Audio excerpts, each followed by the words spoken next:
So now Yuval Peled is going to tell us about constructions of hypertrees. Thank you. Hi. So I will talk about hypertrees,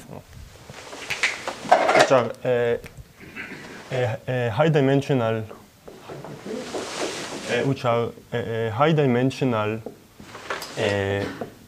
simplicial complex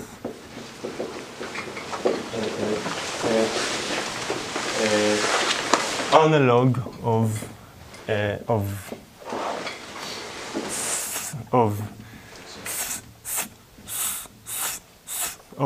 spanning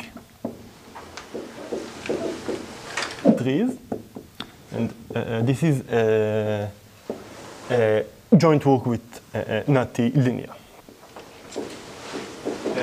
So let me start by recalling some of the equivalent definition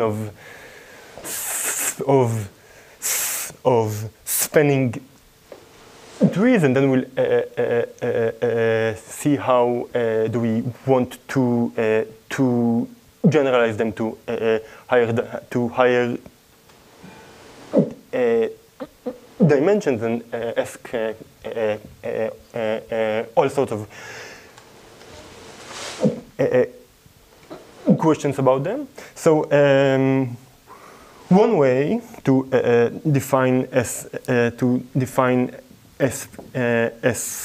spanning tree is by saying that it is a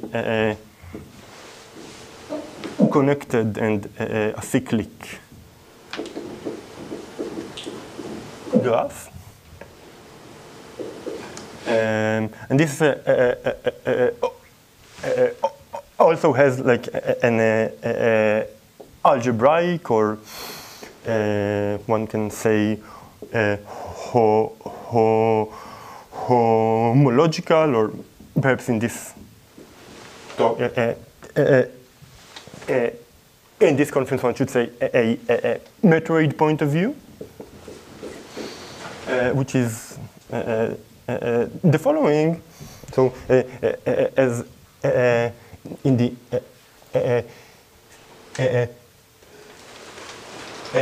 simplest way, one can look on a matrix that we call the boundary matrix, or operator. It is an n by n choose 2, where n is the number of vertices, and in the ij's column we have 1 and -1 in the i's and j's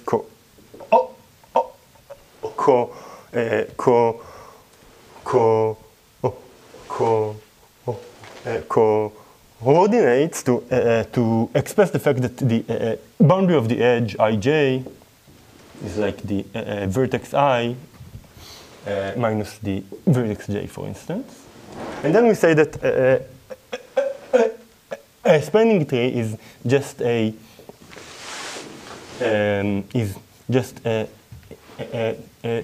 basis of the column space of delta. And I think this is known that connectivity is in equivalence of the fact that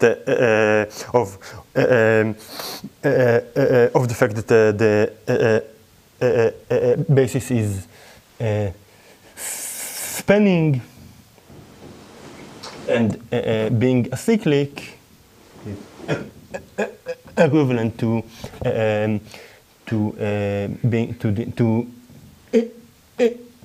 independence.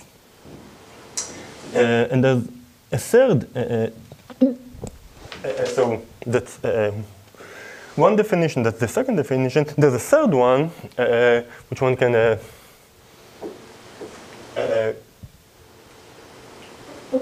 consider, which is that a spanning tree is a collapsible graph, and by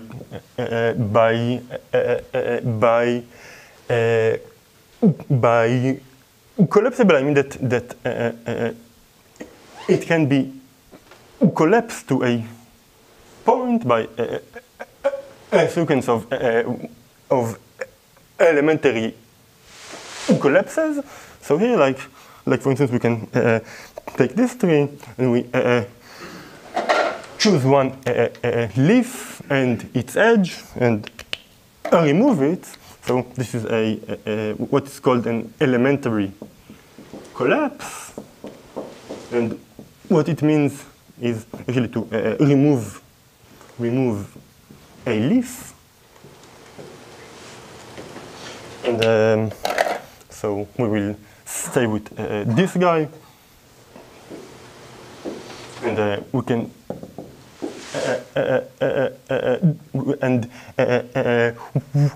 we can perform a sequence of elementary collapses until we get to a point. That's like another definition, and I want to first talk about how these definitions were generalized to higher dimensions. So this starts in a work of Collage in 83. And basically he lets us fix the number of vertices n, and the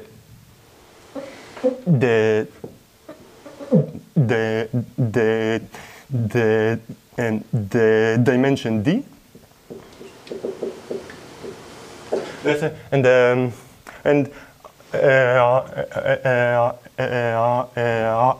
I think that one can have in mind d equals 2 for most of this talk. And he looked on the d-dimensional boundary operator. So this would be the one-dimensional from one-dimensional object to 0. And like for instance, the two-dimensional is this very nice matrix. It has n choose 2 rows and n choose 3 columns. And in the ijk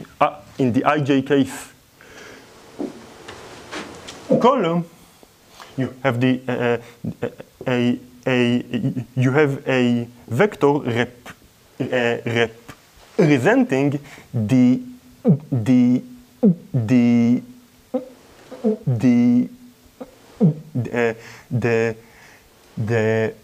boundary of ijk. So you'll have 1 in ij, and let's say if you have ik, then you have -1 to fit the orientation, and jk you have 1, and so and let's say that so here's a definition. A d-dimensional hypertree is just a basis for this linear matroid, and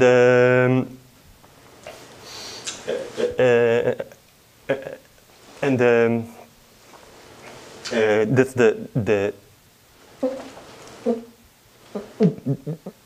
the definition. So here's one example.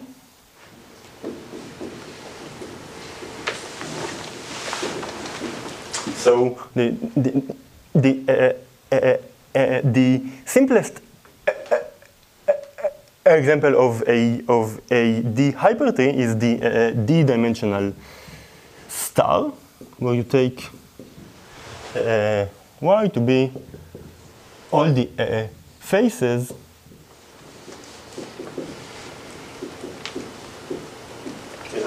that contain some vertex, let's say 1. So like for instance, if we look at n equals 4 and d equals 2, we'll have, let's say, we put 1 in the middle. So we'll start with all the with n vertices and all the edges, and then we simply choose all the vertices, all the faces, all the two-dimensional faces that contain 1. So it has this guy, that guy, and this one, and one can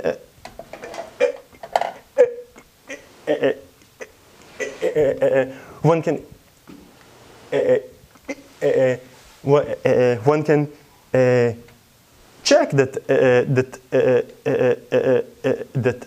these faces are indeed a basis for this matroid. Hence, Y is a hypertree, and as a conclusion, of course, that is that the rank of this matrix, or of this matroid, is n minus 1 choose D. And this is, and we will need this, and there's and there's an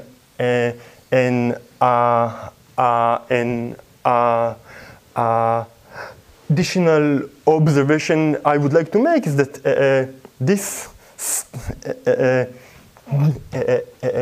star is also a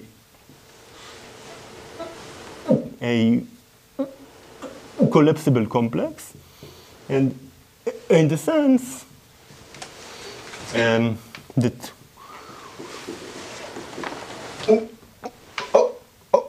one can, so let us draw some collapse. So we have this. So let's say one can collapse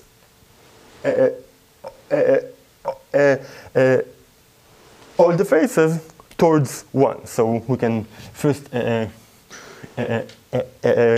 lose this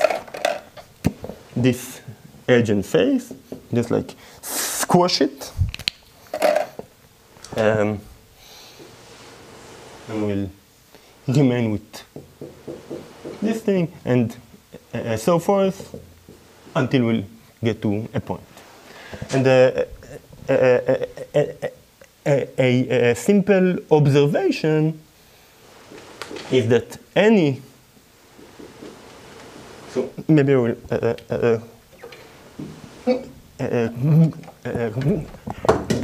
sorry, maybe we'll write it there. So a simple observation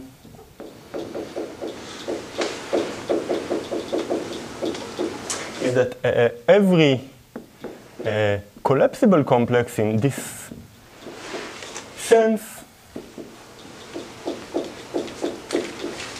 of course, that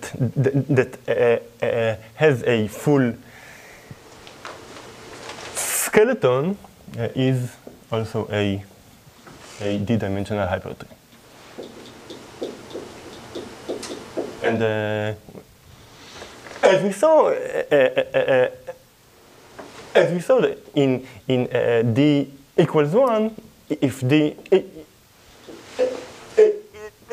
equals 1, then the notions are in fact equivalent. Okay, so now maybe I should state the main theorem of Collage's paper. So here a very nice theorem, and I should have mentioned before. Maybe I'll mention it here before as a. So this is a theorem by Collage, and he said that if you take the sum of all the n-dimensional, the n-vertex d-dimensional hypertrees, so this is just the n-vertex d hypertrees, and you sum over the size of, and I will explain what this is, but you sum over the size of the integral homology squared, then you get n to the power of n minus 2 choose d, and this should be compared, of course, with the famous Cayley's formula that says that the number of n-vertex trees is n to the power of n minus 2. This is a very nice generalization of Cayley's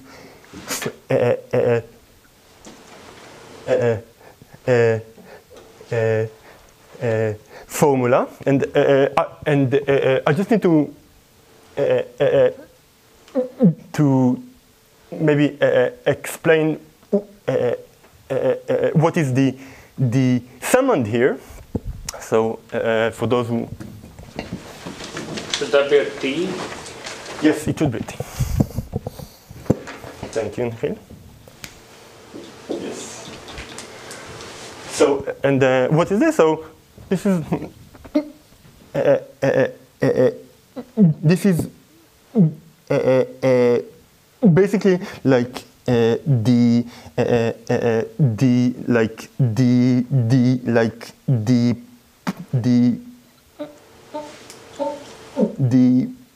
partition function of a determinantal process. So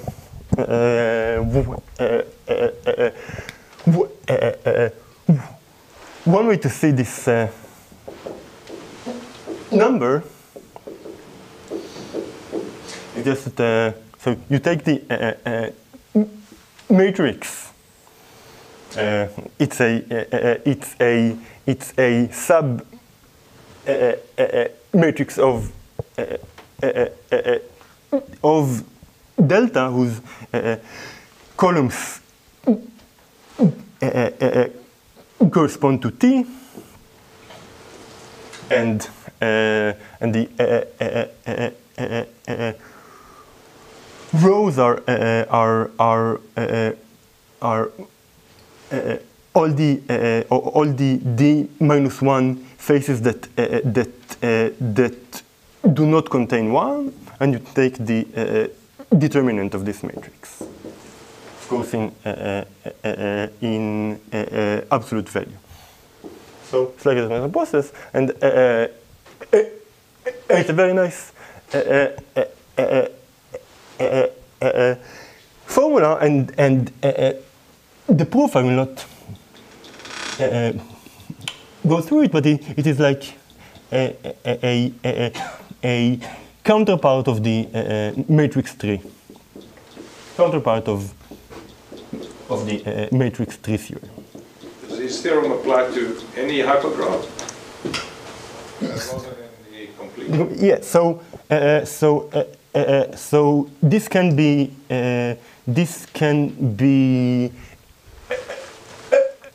extended. So you can have a formula of the form T in the hypertrees that such that T is in some Y of the same thing.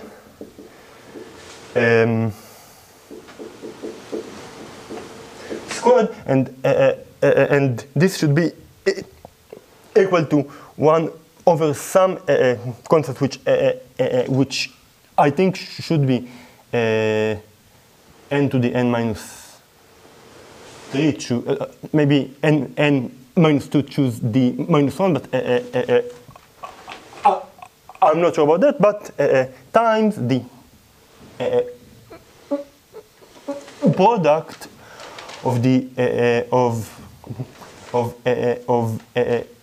lambda I, where these are lambda I are the eigenvalues of Y's discrete Laplacian. And this really extends what is known as Kirchhoff's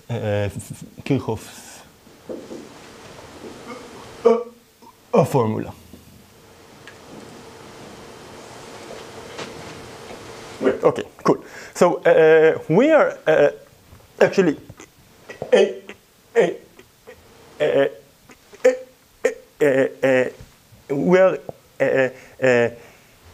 we are interested in a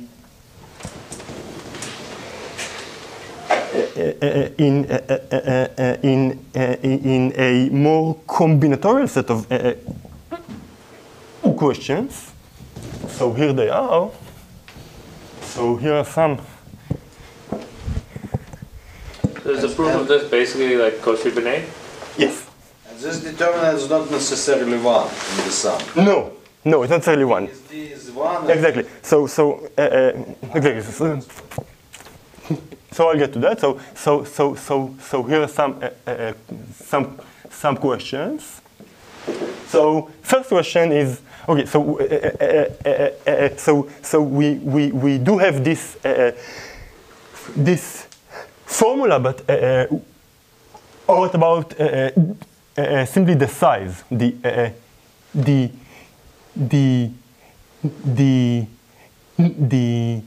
number of n vertex D hypertrees?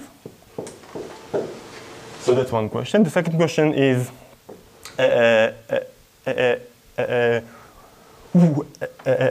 what does a random, let's say a uniformly random T in T and D looks like? So for instance, here are two conjectures, and I can say that they're both of Gill. I'm not sure if he would agree, but I can say. So first one is that with high probability, if I take a random tree, T is not collapsible. So this goes to 1 as n goes to, this is little o, as n goes to infinity. And an even stronger conjecture is that a random hypertree, if I look at the age of the size of that is exponential in n to the d, like that's. So in particular, that answers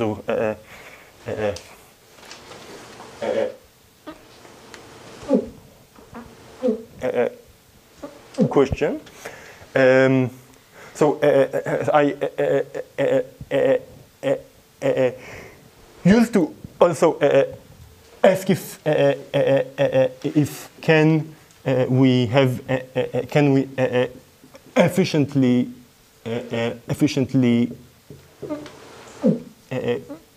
generate a random hypertree, but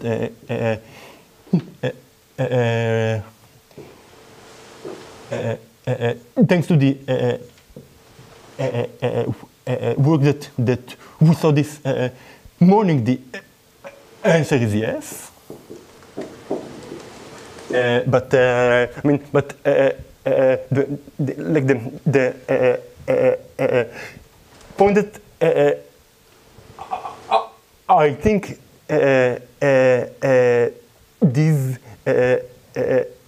these conjectures make is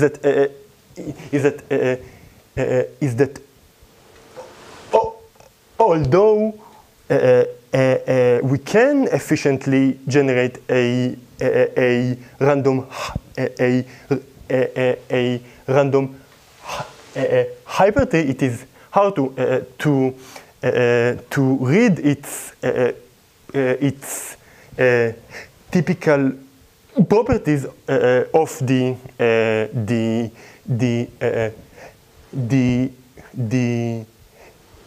Markov chain process. Like, so let me talk a little bit about. Excuse me, the expected value of the determinant, let's say, of square. Yes. Is that, can you approximate? Is there like an asymptotic formula? Not that I know how, no. I understand the question, but I don't know how to. I mean, at the moment, the best thing I can do is that, and I have some bounds that I will show you on the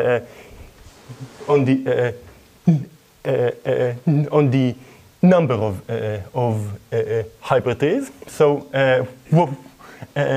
what was known before our work is that okay, so one side is easy, and this is the fact that, right, you can always take like and choose rank. That is the basic thing that you can do, and this is roughly E n over d plus 1 to the n choose d. And a bound which is fairly so it follows from Collige's formula is something like n over d plus 1 to d plus 1 to n minus, so let's have n minus 1 to d, not the d. And so the our question that we ask ourselves is like, can we improve this constant? And so we had one inductive by some inductive construction, which I will show. One can show that the number even of number of collapsible and vertex d trees is at least n over something like e to the half plus 1 over d, and I will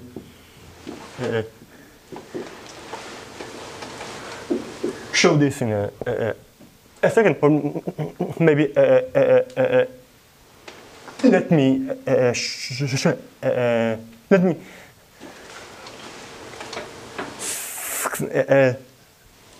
skip this because it's not that hard, and mainly I would like to talk about a theorem that says that the number of hypertrees is at least tau d times n with the following properties. So first of all, tau d is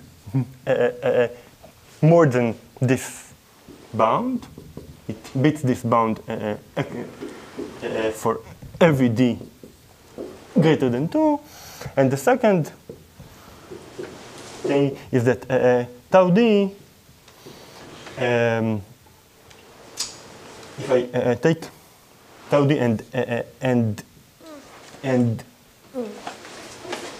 divide it by e over d plus 1, this goes to 1 as d goes to infinity. So at least our bound in some very weak sense approaches the upper bound. Now I would like to say a few words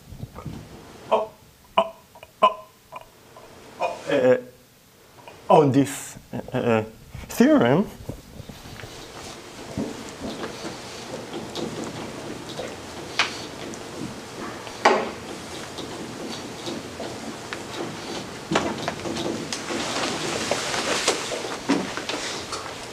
So the main idea is to do a random greedy algorithm, which is like just basically just do Ruskell's algorithm. So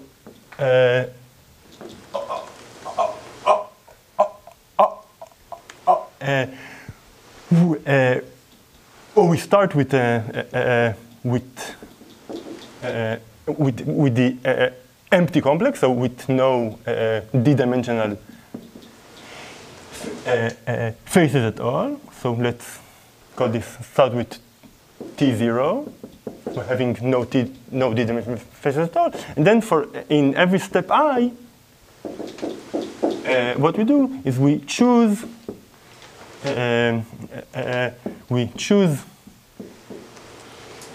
so that we add sigma I that is chosen uniformly at random from all the set of faces,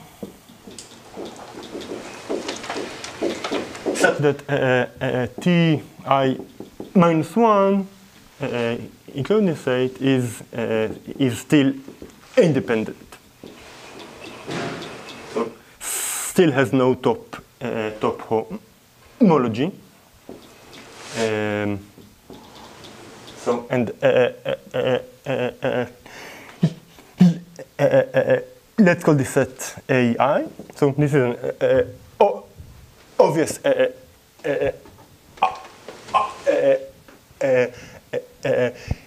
method to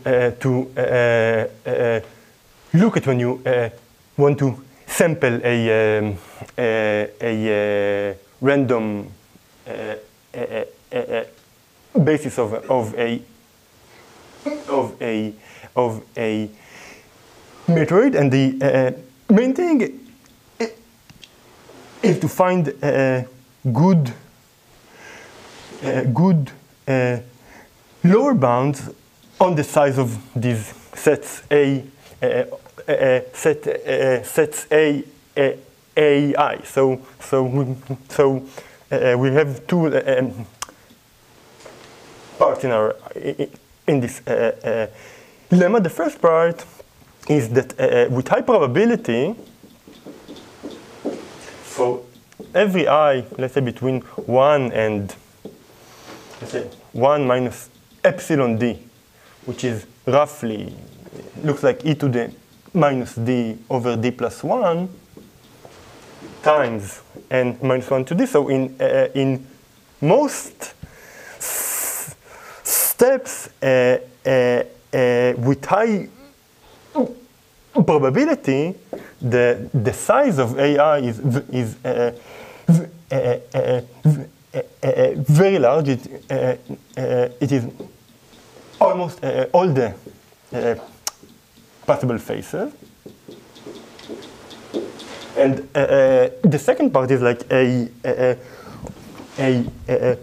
worst case lemma, which says that for every I, the size of AI is always, so we have n choose d plus 1 times 1 minus I divided by n minus 1 choose d. So,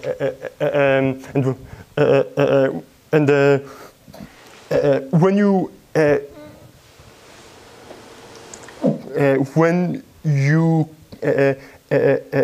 you combine these two bounds, you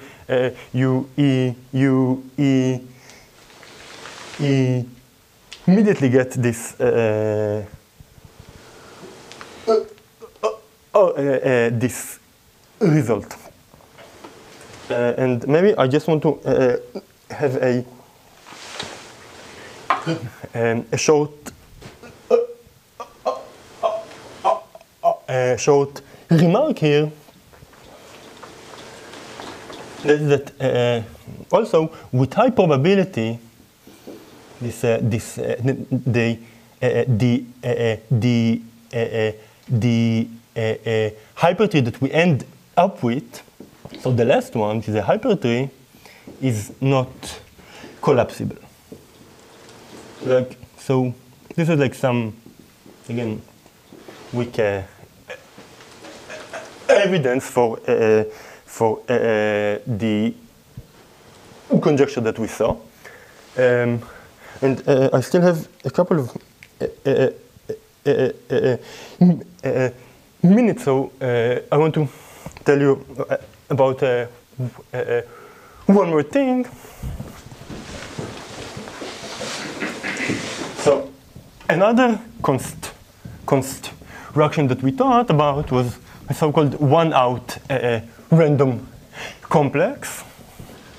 So there's a very nice proof of Cayley's formula, which is due to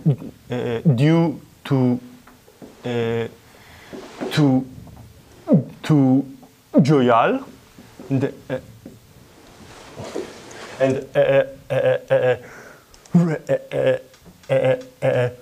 it finds an n squared to 1 map from functions phi from n to n to spanning trees. So that of course proves it, and I'm not going to get into the details of this map, but like the first part of the map The first part is to so you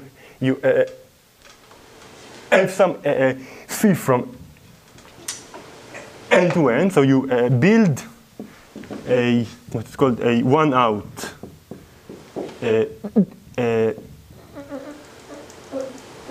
one-out directed graph.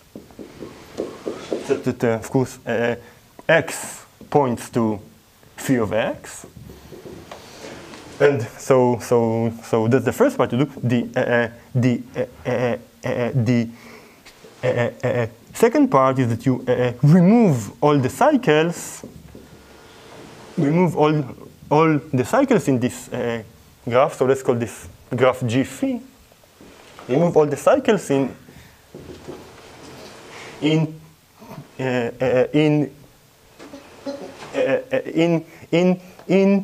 G phi. And the third part, which is nice, so you somehow fix it to be a tree. And the nice property of this proof is that if phi is a random map, if it's random, then if phi is random, then with high probability, the number of cycles, let's say even so, the number of edges that are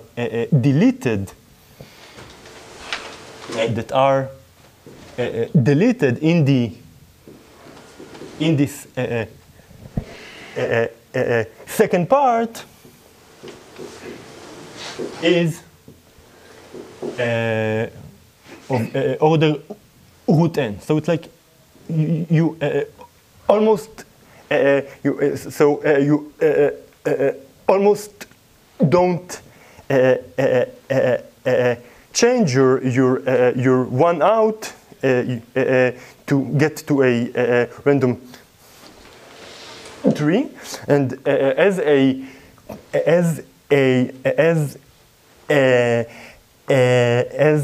a consequence, you can learn a lot about random uniform spanning trees from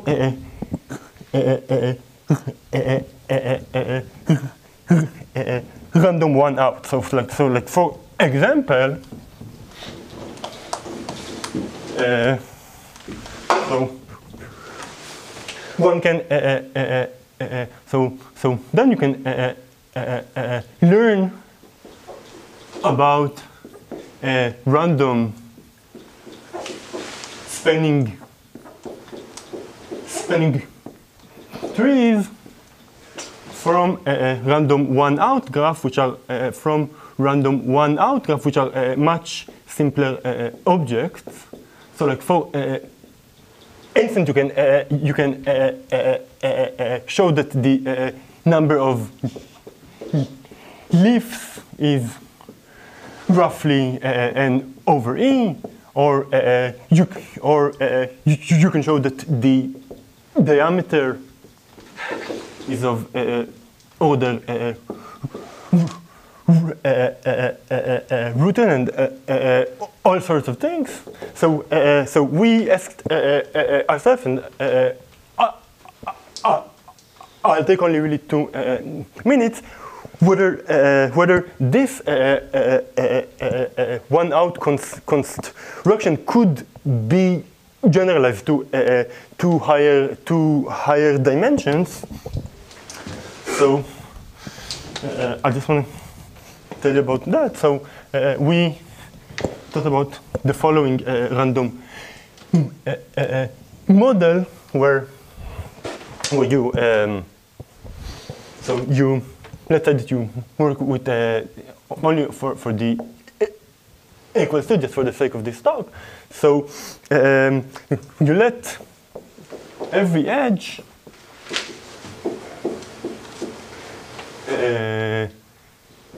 ij select a random vertex, let's call it phi of ij, and then you consider the random complex as, let's call it S sub phi, which contains for every edge ij this face I j and phi ij. So right, if you have some ij, every face chooses a random complex, and what we show is that with high probability over the random selection phi, if I look on the boundary matrix of which has the, let's say, the edges n choose 2 and S of phi, then the kernel of this guy is of dimension, which is little o of n squared. So, and in some sense, we're like able to recover this this theorem, and we think that if one is able to find some good bounds on the so in particular good bounds, good upper bounds for the permanent of this matrix. For the permanent of this matrix will imply new lower bounds for the number of trees. And maybe let me just end here with one open question that is maybe suitable for this audience. That is there an efficient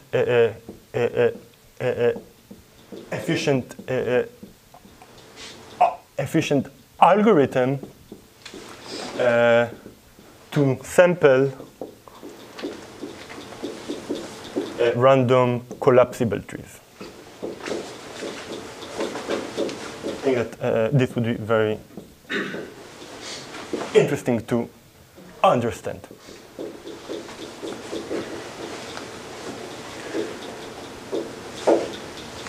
That's it.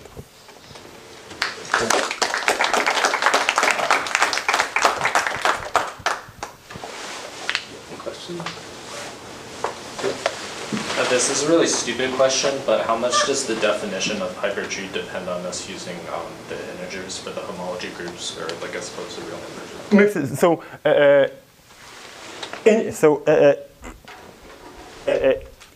integers or reals or rationals will be the same, but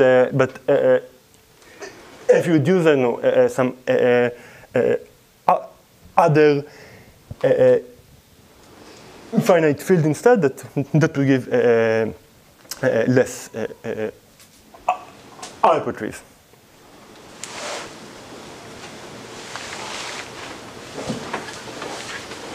Is that the result for a spanning tree of the regular exponent that the diameter is order square? So I think that there's a new result, or relatively new by Asaf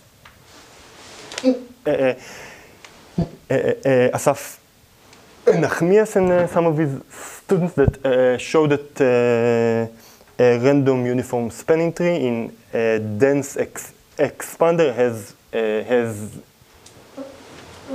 diameter of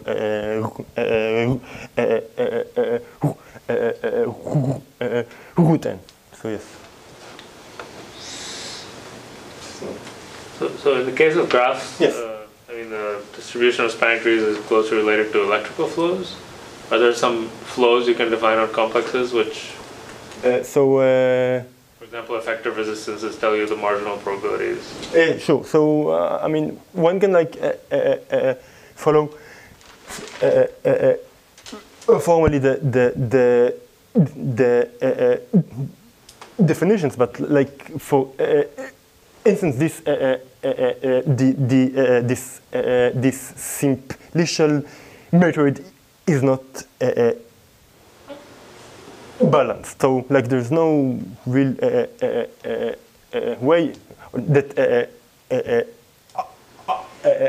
I found to use this for a sampling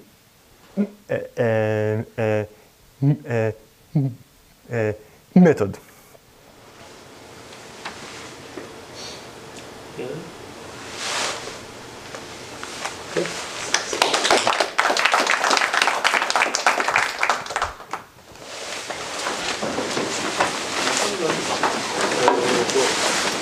So one thing, I don't know if you